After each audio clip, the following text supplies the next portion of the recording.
Hello friend, नमस्ते। स्वागत है आपका मेरे चैनल में। आज हम इंग्लिश का बेसिक सीखेंगे कि सब्जेक्ट किसे कहते हैं और हम उसके कुछ सेंटेंस भी बनाएंगे। हेल्पिंग वर्ब भी सीखेंगे।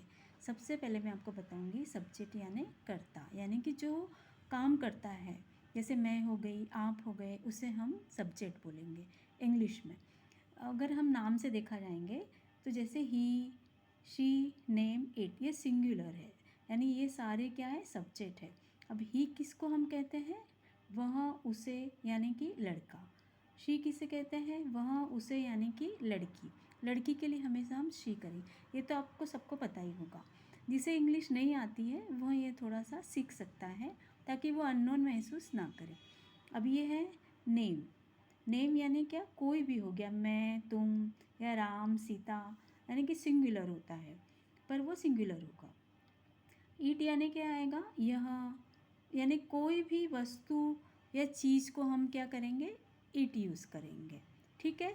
नेक्स्ट आता है प्लूरल। प्लूरल यानी में क्या आता है, आई, यानी कि मैं। आई ये सिंगुलर होता है पर ये प्लूरल में यूज़ किया जाता है। आई, यू, वी, दे। अब आई किसे, मैं, मुझे, हम उसके लिए आई यूज़ करेंगे। यू किसके लिए यूज़ करेंगे, तुम, तुम्हें। यू में फिर वो लड़की भी आ गई या लड़का भी आ गया, कोई भी आ गया, तो उसे हम यू बोलेंगे। वी यानी हम, यानी हम, हमें। वी, वी यानी हम, हमें, यानी ये प्लूरल हो गया, यानी कि सब लोग हम। दे यानी कि वे, उन्हें। दे यानी कि बहुत सारे लोग होते हैं, ग्रुप होता है, उनके लिए हम दे यूज़ करेंगे। ठीक है। अब हम सेंटेंस बनाएंगे जैसे कि वर्ब। अभी ये वर्ब यानी क्या होता है, काम, क्रिया, यानी कि कोई भी चीज़ होती है, जैसे हम लिखते हैं तो उसे भी हम वर्ब बोलेंगे। रोना यानी कि वीप, पढ़ना यानी रीड। आप इसके स्क्रीनशॉट ले लो या आप ये याद कर लो, अपनी कॉपी में उतार लो। ठीक है। खाना यानी ईट। ये बेसिक सेंटेंस आना बहुत ज़रूरी है। आना यानी कम, यानी कि हम जिसे बुलाते हैं उसे कम बोलेंगे। जाना यानी गो, तुम जाओ यानी गो, यू टू गो। दौड़ना यानी रन, खरीदना यानी बाय, सोना यानी स्लीप, खेलना यानी प्ले, चलना यानी वॉक। ये सेंटेंस बहुत छोटे छोटे सबको आते होंगे, पर ये सेंटेंस मैं इसलिए बता रही हूँ, ये वर्ब, काम, क्रिया है ना, ये मैं इसलिए बता रही हूँ ताकि आपको सेंटेंस बनाने में आसानी रहे। नेक्स्ट हम सीखेंगे, नेक्स्ट आता है हेल्पिंग वर्ब। अब हेल्पिंग वर्ब में क्या आएगा, can, may, should, could, would, must, might, has, have के मैंने सेंटेंस बनाए हैं। Had, is, am, are. Next आता है was, were, will, shall, be, being, been. ये सब क्या हो गया, हेल्पिंग वर्ब हो गए। ये पूरा क्या हो गया, हेल्पिंग वर्ब हो गए। ये आपको अच्छे से समझ लेना है। नेक्स्ट आता है, अभी हम सेंटेंस बनाएंगे। सबसे पहले हम सेंटेंस बनाने वाले हैं कैन का। ठीक है, ये फर्स्ट है ना, कैन।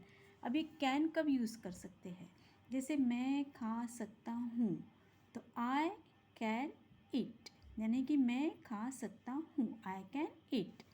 नेक्स्ट आता है मैं नहीं खा सकता हूँ, तो क्या आएगा, आई कैन नॉट ईट, मैं नहीं खा सकता हूँ। नॉट हमेशा तीसरी जगह पे ही लगेगा, यानी कि मैं नहीं खा सकता हूँ, आई कैन नॉट ईट। अब क्या मैं खा सकता हूँ, नेक्स्ट आएगा क्या मैं खा सकता हूँ, कैन आई ईट। इस तरह से ये सेंटेंस बनेगा। कैन के सेंटेंस ऐसे बनते हैं। अब मैं आपको इसके रूल बताती हूँ कि हेल्पिंग वर्ब, सब्जेक्ट आएगा पहले, फिर हेल्पिंग वर्ब आएगा और फिर वर्ब आएगा। ठीक है। तो इसमें से सब्जेक्ट क्या हो गया, मैं। हेल्पिंग वर्ब क्या हो गया है, आप बताइए। हेल्पिंग वर्ब हो गया है, क्या हो गया, सकता हूँ। ठीक है। और ये क्या हो गया, वर्ब। तो subject plus helping verb plus verb. क्रिया हमेशा लास्ट में आती है, इंग्लिश के सेंटेंस में हमेशा लास्ट में आती है और अपने हिंदी के सेंटेंस में हम हमेशा सेकंड इस पे आएगी, ठीक है। तो ये इंग्लिश में हमेशा क्या आएगा, सेकंड में आएगी, और हिंदी में हमेशा सेकंड में आएगा। देखिए, आई कैन ईट, ये खा सकता हूँ। इंग्लिश में मैं पहले आएगा, खा सकता हूँ ये लास्ट में आएगा, और सकता हूँ ये कैन सेकंड इसमें आएगा। आई कैन ईट, मैं खा सकता हूँ, मैं सकता हूँ खा। हिंदी में अगर हम बोलेंगे तो मैं सकता हूँ खा, तो इंग्लिश कैसे बनेगा, आई कैन ईट, मैं सकता हूँ खा, मैं खा सकता हूँ, आई कैन ईट। इस तरह ये सेंटेंस बनेगा। अब ये सेंटेंस मैं नहीं खा सकता हूँ, तो आई कैन, ये कैन के बाद में हमको क्या लगाना है, सिर्फ नॉट लगाना है, तो आई कैन नॉट ईट, बस आपको इतना ही लगाना है। नेक्स्ट आएगा, क्या मैं खा सकता हूँ, कैन आई ईट, बस इतना ही। आप ये सेंटेंस थोड़ा सा आपको बहुत अच्छे से याद रखना है, ये कैन का है। नेक्स्ट इसमें हम क्या सीखेंगे, शुड। तो शुड का सेंटेंस हम कैसे बनाएंगे, मैं आपको बताती हूँ। शुड हमेशा, शुड यानी क्या होता है, चाहिए। शुड यानी क्या हो गया, चाहिए। तो शुड के लिए हम कैसे करेंगे बताइए। जैसे मुझे, अब मैं एक सेंटेंस लिखती हूँ, मुझे जाना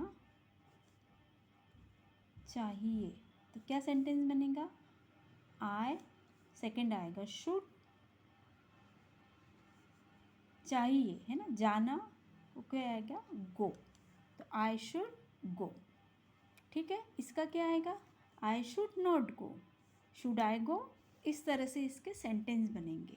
आप इसका सेंटेंस बना के मुझे ज़रूर बताइए। मिलेंगे अगले इसमें, ओके बाय, थैंक यू।